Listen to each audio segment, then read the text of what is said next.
শাওন জানাবেন গুলশানে এখনো কি কুরবানি চলছে কিনা নাকি শেষের পর্যায়ে, আর সবথেকে বড় বিষয় সেটা হচ্ছে বর্জ্য অপসারণ। এই বিষয়ে এখনো পর্যন্ত প্রশাসকের কোন কোন উদ্যোগ আপনার চোখে পড়েছে জানাবেন। আমি এই মুহূর্তে আছি রাজধানীর সেগুনবাগিচায়। গুলশান থেকে কিছুক্ষণ আগে চলে এসেছি। রাজধানীর প্রতিটা জায়গায় কিন্তু যারা কোরবানি দেন আল্লাহর সন্তুষ্টির লাভের আশায়, তারা কিন্তু আমরা দেখছি যে অনেকেই সড়কের উপরে কেউ বা নিজ ভবনের ভেতরে কোরবানি দিচ্ছেন। তো এই কোরবানির যে পশুগুলোর যে বর্জ্য রয়েছে, এই বর্জ্য ব্যবস্থাপনায় মূলত কাজ করে ঢাকার 2 সিটি কর্পোরেশন, ঢাকা উত্তর এবং দক্ষিণ সিটি কর্পোরেশন।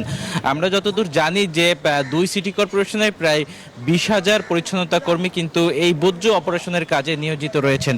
আপনি দেখছেন আমার পেছনে কিন্তু এখনো সড়কের উপরে বিভিন্ন এই স্থানীয় বাসিন্দারা কিন্তু তারা কোরবানি দিচ্ছেন।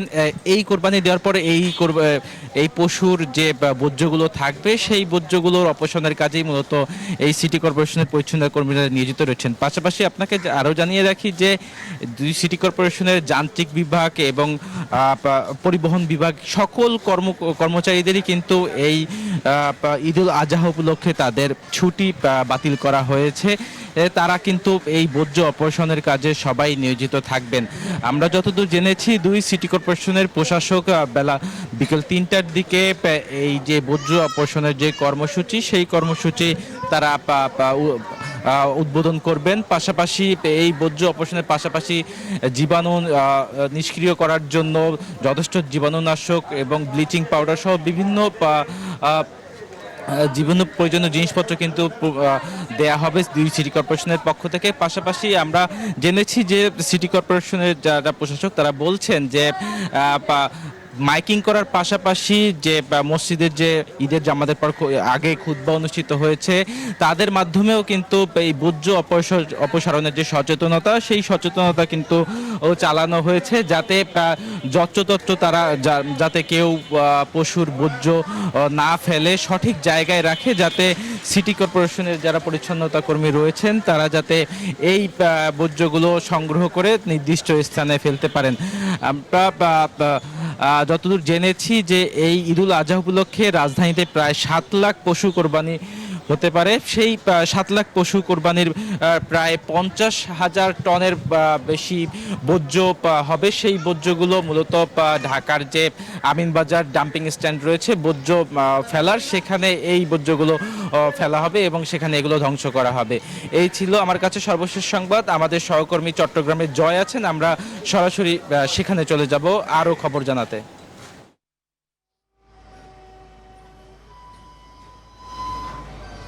ধন্যবাদ শাওন আপনাকে। আপনি যেমনটা ঢাকার বর্জ্য অপসারণের খবর জানিয়েছেন, তেমনিভাবে চট্টগ্রামে কিন্তু আমরা দেখছি সিটি কর্পোরেশন তারা চেষ্টা চালিয়ে যাচ্ছেন যে কোরবানি পশু যেহেতু চট্টগ্রামে সবচেয়ে বেশি জবাই হয়, তার কারণে কিন্তু রাস্তায় যেখানে জবাই করেছি সেই জায়গায় যেন ধুয়ে মুছে পরিষ্কার করার চেষ্টা করছেন। এমনকি কোরবানি পশু যে বর্জ্য, সেই বর্জ্যগুলো কিন্তু দেখতে পাচ্ছি তারা অপসারণ করে কিন্তু ডাম্পিং যেখানে রয়েছে চট্টগ্রাম শহরের বিভিন্ন জায়গায় বড় বড় ডাম্পিং করেছে সিটি কর্পোরেশন, সেই ডাম্পিংয়ে নিয়ে যাওয়া হচ্ছে। আমরা দেখতে পাচ্ছি যে আমি আছি এখন যেখানে আছে আতরা ডিপো এলাকায়, দেখতে পাচ্ছেন এখান থেকে ডাম্পিংয়ে এখানে বর্জ্য যেগুলো আছে সেই বর্জ্যগুলো নিয়ে যাওয়া হচ্ছে। সিটি কর্পোরেশনের মেয়র একটু আগেও কিন্তু যে ঘোষণা করেছেন যে 7 থেকে 8 ঘন্টার মধ্যে যেন শতভাগ বর্জ্য অপসারণ করা যায়, সেদিকে কিন্তু তাদের লক্ষ্য নিয়েই কিন্তু তারা পরিচ্ছন্ন কর্মীদের মাঠে নামিয়েছেন। প্রায় 4,000-এর বেশি পরিচ্ছন্ন কর্মী কিন্তু চট্টগ্রাম শহরের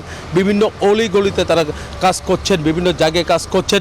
এমনকি যারা পশু জবাই করেছেন কোরবানি পশু, তারা যেন মালিক পক্ষ যেন যে কোরবানি দাতা যেন ধুয়ে মুছে পরিষ্কার করে, এমনকি একটু পানি দেয় যেন রক্তটা যেন রাস্তায় পড়ে না থাকে, সেই আহ্বান কিন্তু মেয়র জানিয়েছেন। সেই প্রেক্ষিতে কিন্তু আমরা দেখছি সড়কে তেমন রক্ত কিন্তু দেখা যাচ্ছে না। এখানে পরিচ্ছন্নতা কার্যক্রম তারা চালাচ্ছেন, অনেক পরিচ্ছন্নতা কাজও কিন্তু তারা শেষ করেছেন। তারা বলছেন যে 2-4-5 মিনিটের মধ্যে তারা বিভিন্ন জায়গায় এই যে সড়কের মধ্যে যে রক্ত যেগুলি পড়ে আছে সেই রক্তগুলো অন্তত ধুয়ে মুছে পরিষ্কার করবে। এরপরে 5 থেকে 8 ঘন্টার মধ্যে তারা পরিষ্কার পরিচ্ছন্নতা যে বর্জ্য অপসারণের যে কার্যক্রম, সেই কার্যক্রমটা তারা কিন্তু চালাতে চাচ্ছে। তো সব মিলে বলা যায় কিন্তু প্রতিবারের মতো এবারও সিটি কর্পোরেশনের যে তৎপরতা দেখা যাচ্ছে, এমনকি মেয়র নিজেই কিন্তু আসলে সড়কে পানি দিয়ে ধুয়ে মোছার কাজ করছেন। একই সাথে বিভিন্ন জায়গায় পরিচ্ছন্ন কর্মী যারা আছেন তারাও রাস্তায় নেমেছেন। সিটি মেয়র বিভিন্ন জায়গায় ঘুরে কিন্তু তিনি পরিদর্শন করছেন, এমনকি পরিচ্ছন্ন কর্মীদের বিভিন্ন নির্দেশ দিচ্ছে। তো সব মিলে বলা যায় কিন্তু পরিচ্ছন্নতা কাজ কিন্তু তারা ঝুড়ে ছুড়ে চালাচ্ছেন।